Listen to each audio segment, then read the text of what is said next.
The next revolution that we're going to study, so we've done the Renaissance, the Protestant Revolution. Now we're going to talk about the Scientific Revolution, which was a big change in the way people approached science. So up until this point in history, scientific knowledge in Europe, anyway, had been based on Aristotle's ideas and Ptolemy's ideas, and the thing that they shared in common is they believed in the geocentric theory, which means the Earth is the center of the universe, and we're going to see that idea challenged, as well as all the other accepted beliefs. These guys we're going to look at in a few minutes are going to focus on, they're going to use their brains to make reasoned observations about the nature of the world they see in front of them. And the big focus is going to be in science on everything has to be measured, it has to be tested for you to know whether you're correct or not. So let's look at how that all happens. So on our wall of fame here, we've got Nicholas Copernicus. So he is going to start observing the skies, and he's going to decide the geocentric theory does not explain the movement of the sun, the moon, and the planets. It doesn't match up with what he's watching.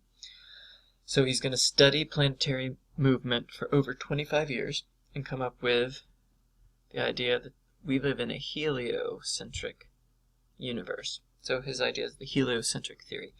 And that is that the sun is in fact the center of the universe. And you can see he's got the universe here, sun at center, and everything orbiting in a circle around it.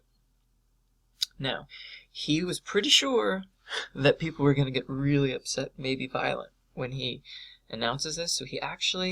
So because he was scared of what would happen to him, doesn't publish his work until 1543. Which leads us to Johannes Kepler. So Kepler worked as an assistant for this incredibly famous scientist named Tycho Brahe. And this guy was like a rock star. He was such an incredible scientist that he was given by the Holy Roman Empire a castle on an island, and he had parties there, and he did his experiments there, and basically was treated like royalty or noble. And Kepler was his assistant. But Kepler was not allowed to see his work, and it frustrated him because he wanted to learn all these things. Now, Brahe is a big partier, and he actually dies a mysterious death. Some people think Kepler was responsible for that because he wanted to see all of the work that Brahe had done. So whether he was responsible or not, he ends up getting that work, even though Brahe had told people he did not want Kepler to get it if he died, because he thought Kepler was trying to kill him. But he gets it, and he is going to read through all that work, and he is going to take what Brahe has discovered and then develop a mathematical law that's called Kepler's third law about planetary motion. So he's going to come up with the idea that the planets move in an elliptical orbit. So different from Copernicus, he thinks instead of this circle with the sun at center, the sun is here, and make a little egg-shaped ellipse when we orbit around it, which is what we think today. The next guy who's going to build on all this stuff, you've probably heard of. His name's Galileo Galilei. You can see he's got a little telescope here. That's because he's going to use the telescope to study the cosmos. So, based on his observations of the skies using the telescope, he's going to support Copernicus's heliocentric theory. When he publishes these ideas, he's put on trial. The church is going to force him to confess that Copernicus' ideas are wrong, and he's actually going to live out his life locked up under house arrest. And then he's going to end up dying in 1642 in Florence. And 350 years later, the church is going to say, oops, we were wrong, we apologize, Galileo was correct. I'm not sure it helps him, but it does make him look better. That leads us to Sir Isaac Newton. So Sir Isaac Newton said the universe was like a giant clock and that God was the clockmaker. So when he is studying everything, he is going to figure out that there's one force that governs the motion of planets, as well as all the matter that's on Earth and in space. And he's going to call that gravity, or the law of universal gravity. So, gravity is like wearing a seatbelt. It's not just a good idea. It's a law. Good one.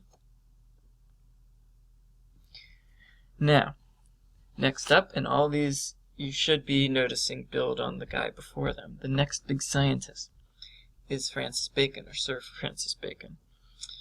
He is going to urge scientists to conduct experiments, and he's going to base his ideas on the things that Copernicus, Kepler, and Galileo did when they were discovering all the things they did about the universe. And it's going to turn into what we call the scientific method.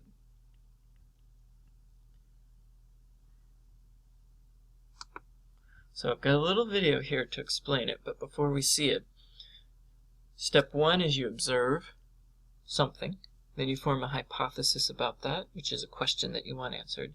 Then you're going to test the hypothesis, so you do an experiment to see if your hypothesis or question is whether you were right or not. And then at the end, you're going to analyze it and either say, yep, I was right, you're going to get rid of it and say it was a bad question, or you're going to change it a little bit and go start it all over again. So here is a little something to help you remember it. You're looking great. All right, Sean. What exactly is the scientific method? If you're trying to solve a problem, let me be specific. You've got to use the method that's scientific. Scientific method. Scientific method. 1. Ask a question based on observations. Observe, ask, look around, accept no limitations. 2. Make a prediction, an idea that you can test. That's your hypothesis. It's a kind of careful guess. 3. Experiment, and never let it rest. See if your hypothesis can pass the test. 4. Observe what happens and gather information. Look for any data that could give an explanation. Accurately measure with the tools you have around. Then get a pencil, make a list. Don't forget to write it down. 5. Draw conclusions about the things you saw. And see if a solution makes you say, aha! 6. You got results. What did you discover? Well, share your findings and get the word to others. You solved your problem in a way that's just terrific. You use the method that's scientific. Scientific method. That's what I said. Scientific method. You're paying attention. The scientific method. Oh, yes. The scientific method. I guess step 6 means we should be sharing the food we made with your mom and dad, Jet. Watch Ready, Jet, Go! Weekdays on your PBS Kids station. Boom. Well, there's something to probably help you remember it. So that's the scientific method. It's got 4 steps. We got one more scientist we need to talk about today. His name, not him. He used to be important. We took him off the test. So we're going to learn about Edward Jenner later. And Robert Boyle, also super famous, but you don't have to know him anymore. And that takes us to William Harvey. So William Harvey actually went to the university where Galileo worked. That's where he studied.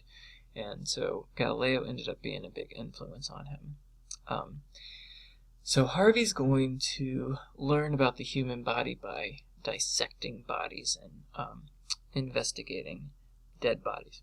And what he's going to discover is that blood flows in one direction through the body, and it's pumped by the heart. It's a big change in idea.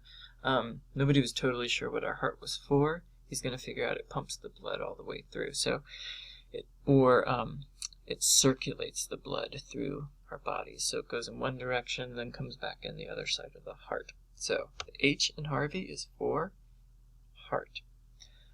So the three big effects that the scientific revolution is going to have on everything is there's a new emphasis on using reason and observation in science.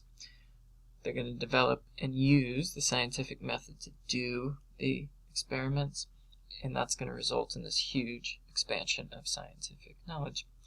So if you have any questions, be sure to ask me in class. Otherwise, I will see you next time.